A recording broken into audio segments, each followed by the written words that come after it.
عملت لحلمي عملت كثيرا وها قد حصل سهرت تعبت. بسم الله الرحمن الرحيم. الحمد لله رب العالمين والصلاة والسلام على سيد المرسلين وعلى آله وصحبه أجمعين. میرے پیارے بھائیوں، یوں کہتے ہیں کہ اللہ تعالیٰ کا سارا کرم اور سارے خزانے اور ساری برکتیں وہ اپنے بندوں کے لیے ہیں. ہاں، سب کچھ بندوں کے لیے، مخلوق کے لیے، کہ اللہ تعالیٰ نے اپنا کرم ظاہر کرنے کے لیے مخلوق پیدا کی. پھر مخلوق پر اپنا کرم کیا اور کرم کرتے رہتے ہیں آخر تک. ہاں، وہ اللہ کسی کا محتاج نہیں اور باقی سب اس کے محتاج ہیں. تو اصل اللہ تعالیٰ کا کرم ہے، اس لیے کہتے ہیں اللہ تعالیٰ سے اس کے کرم مانگا کرو. مانگنے سے اللہ راضی ہوتے ہیں، نہ مانگنے سے ناراض ہوتے ہیں. مانگنے والوں پر خوش، نہ مانگنے والوں پر نہ خوش. یہ اس کے کرم کی بات ہے کہ ہم سے مانگو، اس لیے کہ کوئی دوسرا دینے والا نہیں ہے، جیسے کوئی دوسرا پیدا کرنے والا نہیں ہے. اس لیے میرے دوستو، اللہ تعالیٰ کی طرف سے اس کی عنایتیں اور دینے کے بہانے ہوتے رہتے ہیں. ہاں، مختلف اعمال پر دیتے ہیں، مختلف اعمال پر دیتے ہیں، مختلف نقصان پر دیتے ہیں. جی ہاں، نقصان پر بھی دیتے ہیں. صحابہ نے پوچھا، یا رسول اللہ یہ بیماریاں کیا ہیں؟ فرمایا یہ بیماریاں تمہارے گناہوں کے مٹانے کے لیے ہے. تمہارے گناہ مٹ جائیں گے، پھر آخرت کی سزا نہیں ہوگی. ہو گئی بیماری. جی ہاں، تو بیماری آئی تو بیماری کو کفارہ بنایا، یعنی گناہوں کے مٹنے کا ذریعہ بنایا. یہ بھی اللہ تعالیٰ کا کرم ہے. ہاں، کہ بیماری آئی، آدمی بیمار ہو گیا، ہاں، اور اس کا کچھ نقصان ہو گیا تو اس نقصان پر بھی دیں گے. ہاں، تکلیف پر بھی دیں گے، عبادت پر بھی دیں گے، دعا پر بھی دیں گے. غرض ہے کہ دینے کے بہت بہانے ہیں. وہ سب بہانے ہمارے لیے کہ دعا مانگی تھی تو دیا، اصل تو دینا اللہ کو ہے اور اس کا بہانہ بن گیا دعا. جی ہاں، تو اس لیے اللہ تعالیٰ سے لینے والے بنو. یہ مزاج ہے کہ اپنے اللہ سے لینے والے بنو. ہاں، اللہ سے لینے کا کیا راستہ ہے؟ کہ اللہ سے لینے کا ایک ہی راستہ ہے، وہ راستہ ہے عبادت اور بندگی. ایاک نعبد و ایاک نستعین. تیری ہی عبادت کریں گے اور تجھ ہی سے مدد لیں گے. اور عبادت مشکل نہیں ہے، عبادت مشکل نہیں ہے. ہاں، عبادت مالی بھی ہوتی ہے، عبادت جانی بھی ہوتی ہے، زبان سے بھی ہوتی ہے، ہاتھوں سے بھی ہوتی ہے. عبادت کو آسان کیا ہے اللہ تعالیٰ نے، اور پھر عبادت کے ذریعے سے اپنی مددیں عطا فرمائیں گے. حضور صلی اللہ علیہ وسلم نے عائشہ صدیقہ سے فرمایا کہ عائشہ، جتنا تمہارا تھکنا ہوگا اتنا تمہارا ثواب ہوگا. انما اجرک علی قدر نسبک. کہ عائشہ جتنا تمہارا تھکنا ہوگا اللہ کے کاموں میں، کہ جتنے تھکن کہ اتنا ہی ثواب ملے گا. انما اجرک علی قدر نسبک. دنیا میں کسی شعبے میں، کسی ڈپارٹمنٹ میں ایسا نہیں ہے ہاں کہ تم بہت تھک کر آئے ہو تو تم کو آج یہ دیں گے. نہیں، کہ ہم نہیں جانتے وقت پر آؤ، ڈیوٹی پر آؤ بس. اللہ کے ہاں ایسا نہیں ہے کہ اللہ تعالیٰ حالات پر بھی دیتے ہیں، حکم پورا کرنے پر بھی دیتے ہیں. کہ آدمی پر حالات آئے تو اللہ تعالیٰ اس کو حالات پر بھی دیں گے.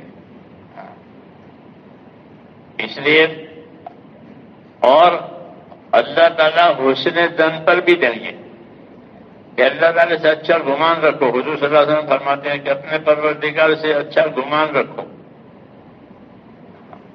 جابر ابن عبداللہ فرماتے تھے کہ مجھ سے حضور صلی اللہ علیہ وسلم نے اپنی وفات سے 3 دن پہلے فرمایا، جابر تمہاری موت اس حالت میں آئے کہ تمہارا گمان اپنے خدا سے اچھا ہو. اللہ سے اچھا گمان رکھو، اللہ سے اچھی امیدیں رکھو.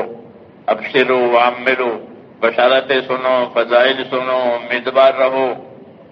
یہ حکم ہے. ہاں کیوں کہ اللہ تعالیٰ سے لینا ہے.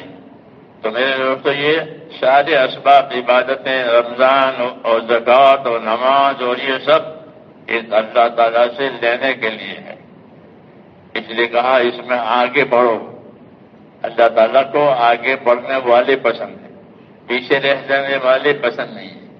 اس میں آگے بڑھو، اس میں چوکس رہو تاکہ کوئی چیز فوت نہ ہو. اس لیے کہ شیطان جو ہے مختلف راستوں سے آدمی کو محروم بناتا ہے. ایک راستہ محروم بنانے کا اس کا یہ بھی ہوتا ہے کہ ایک کام کو دوسرے وقت پر ٹالے کہ ابھی کیا ضرورت ہے، بعد میں کر لیں گے.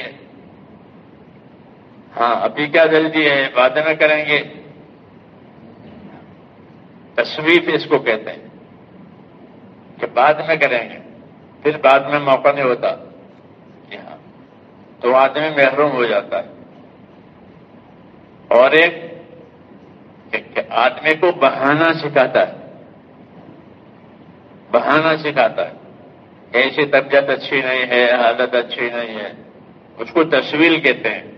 تصویل کے معنی بعد میں کریں گے، اور تصویل کے معنی بہانہ بنانا. تو حضور صلی اللہ علیہ وسلم نے فرمایا کوئی بہانہ نہ بناوے. اگر بہانہ بناؤ گے تو وہ بہانہ سچ ہو جائے گا. سمجھو کہ میری طبیعت اچھی نہیں ہے، اور طبیعت تو اچھی ہے لیکن بہانہ بنایا تو اب طبیعت اچھی نہیں ہوگی، طبیعت بگڑ جائے گی. اس نے کہا کہ بہانے کوئی نہ بناؤ، جان بوجھ کر بیمار نہ بنو ورنہ سچ مچ بیمار ہو جاؤ گے. ہاں یہ حالات ہمارا دو فتمرا دو، جان بوجھ کر بیمار نہ بنو ورنہ سچ مچ بیمار ہو جاؤ گے. کیوں کہ اللہ تعالیٰ نے جو ذمہ داریاں ہم کو دی ہیں میرے بھائیوں، وہ اللہ تعالیٰ کے فائدے کے لیے نہیں ہے، اللہ کے فائدے کے لیے، وہ تو ہمارے فائدے کے لیے ہے. ساری ذمہ داریاں کرنے کی ہو یا کسی چیز کے چھوڑنے کی ذمہ داری کا چھوڑو، اس کو، اس سے بچو. تو بچنے کی ذمہ داری ہو، کرنے کی ذمہ داری ہو، یہ سب ہمارے لیے ہے. اس لیے پھر اس کے اندر کوئی دخل نہ کرے بلکہ اللہ کے ساتھ اپنا معاملہ سچا رکھیں. اللہ کے ساتھ اپنا معاملہ سچا رکھے تو پھر اللہ بھی معاملے کو سچ کر دکھائیں گے. اس کو اخلاص کہتے ہیں کہ اپنا معاملہ اللہ کے ساتھ اخلاص کے ساتھ رکھو کہ جو اللہ تعالیٰ کا حکم ہوگا، جو اللہ تعالیٰ کی طرف سے ذمہ داری آئے گی، ہم اس کو پورا کریں گے. اور پورا کرنا بھی صحیح پورا کرنا ہو. اور صحیح سے پورا کریں گے کہ جب ہم دین سیکھیں گے. دین سیکھنا ضروری ہے. آج دین سیکھنے کا ماحول نہیں ہے، حالانکہ دین کے سیکھنے کے کتنے اسباب پیدا ہو رہے ہیں. پہلے اتنے اسباب نہیں تھے، چھاپ خانے ہیں، کتابیں ہیں، پتہ نہیں کتنے اسباب ہیں سیکھنے کے، بہت. اس لیے میرے دوستوں اصل ذمہ داری ہماری یہ ہے کہ ہمارے اندر دین آ جائے. اللہ تعالیٰ کو دین سے زیادہ کوئی چیز پسند نہیں ہے. اللہ نے ہم کو پسند کر کے دین دیا ہے. وَرَضِيتُ لَكُمُ الْإِسْلَامَ دِينًا، کہ میں نے تم کو پسند کر کے دین دیا ہے. جب اللہ نے جب کو پسند کر کے دین دیا تو بے دینی کیسے پسند کریں گے؟ پسند کر کے تو دین دیا ہے. اس لیے سب سے بڑی ذمہ داری میرے بھائی یہ ہے کہ اپنے آپ کو دیندار بناؤ. ہاں، قبر میں ہر آدمی سے اس کا دین پوچھے گا فرشتہ کہ اپنا دین بتاؤ. ہاں، دین ہوگا، اپنا دین بتاؤ. اس لیے اپنے اندر دینداری پیدا کرنا یہ سب سے پہلی ذمہ داری ہے کہ پہلے دیندار بنو، پھر عہدیدار بنو، پھر مالدار بنو، سب کچھ بنو، لیکن دین کے ساتھ بنو. اس لیے ایمان اور دین پہلی چیز ہے. اور اللہ تعالیٰ سے ایمان مانگنا چاہیے کہ اللہ تعالیٰ ہم کو ایسا ایمان دے کہ جو پلٹے نہیں. ہاں، بس آدمی پلٹ جاتا ہے لالچ کی وجہ سے، جی ہاں، فتنہ کی وجہ سے پلٹ جاتا ہے. حدیث میں اللہم آتنی ایمانا لا یرتد، ایسا ایمان دے کہ پلٹے نہیں. ہاں، ایسا ایمان دے کہ وہ پلٹے نہیں، بلکہ آدمی اپنے ایمان پر، اپنے دین پر قائم رہے. تو ایک ذمہ داری ہوتی ہے اپنے دین پر اپنے آپ کو قائم رہنے کی، اس کو استقامت کہتے ہیں کہ اپنے دین پر قائم رہو. جو دنیا ہے اس میں حالات آتے ہیں انسان پر، اجتماعی، انفرادی، ہر قسم کے حالات آتے ہیں. تو حالات میں کیا کرنا چاہیے؟ حالات کے لحاظ سے زندگی گزارنا چاہیے کہ نا؟ حالات کے لحاظ سے زندگی نہیں گزارنی ہے، حکم کے لحاظ سے زندگی گزارنی ہے. انہیں کی وجہ سے حال ہوگا ویسا کریں گے کہ نا؟ ہم حال کے تابع نہیں ہیں، ہم تو حکم کے تابع ہیں. مسلمان اسے کہتے ہیں جو حال کا تابع نہیں بلکہ وہ حکم کا تابع ہے. اس کے لیے بیماری میں بھی حکم ہے، تندرستی میں بھی حکم ہے، مالداری میں بھی حکم ہے، غریبی میں بھی حکم ہے، سفر میں بھی حکم ہے، گھر میں بھی حکم ہے. کہ مسلمان تو ایسا ہے جیسے فوجی آدمی ہوتا ہے. فوج ہوتے ہیں نا، فوج کے لوگ. ہاں، تو فوج کے لوگ جو ہیں وہ آرڈر کے تابع ہوتے ہیں. جو آرڈر آئے گا ویسے کریں گے.